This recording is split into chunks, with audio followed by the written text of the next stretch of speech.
উচ্চারণের সুবিধার জন্য অথবা দ্রুত উচ্চারণ করার জন্য অঞ্চল ভেদে মাঝখান থেকে যখন স্বর লোপ পায় বা মাঝখান থেকে স্বর যখন অপসারণ হয়ে যায় তখন সেই পরিবর্তনটাকে বলা হয় মধ্য স্বরলোপ।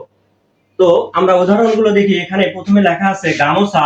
এই উদাহরণটা আমরা আলোচনা করব পার্ট 7 এ। গামোসা সেটা হয়ে যাবে হচ্ছে উচ্চারণটা কোনো কোনো অঞ্চলে হয়ে যাবে হচ্ছে গামছা।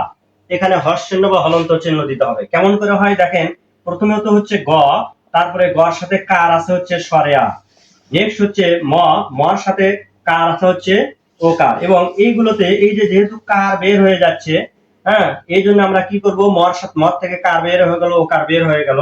নেক্সট হচ্ছে স থেকে কার বের হয়ে যাবে হচ্ছে স্বরেয়া। আচ্ছা, স্বরেয়া বের হয়ে গেল। যেহেতু কার বের হয়ে গেল এই জন্য হর্ষ চিহ্ন বা হলন্ত চিহ্ন দিতে হবে। এখন থাকে হচ্ছে এখানে দেখেন গ থাকে, তারপরে স্বরেয়া থাকে, নেক্সট হচ্ছে থাকে হচ্ছে কি ম। যেহেতু ম থেকে ও কার বের হয়ে গেছে, এই কারটা বের হয়ে চলে গেছে এই অঞ্চলে গিয়ে, আর গামোসা বলেনি, ওরা বলছে গামছা। এই জন্য ও কারটা উঠে গেছে। এই মাঝখান থেকে স্বর উঠে যাওয়ার কারণে এই ধ্বনির উচ্চারণটা হয়েছে গামছা, এবং মাঝখান থেকে উঠে যাওয়ার কারণে আর নাম মধ্য স্বরলোপ। তাহলে মর সাথে হর্ষ চিহ্ন, তারপরে থাকবে হচ্ছে স যোগ স্বরে আ। আশা করি বুঝতে পেরেছেন।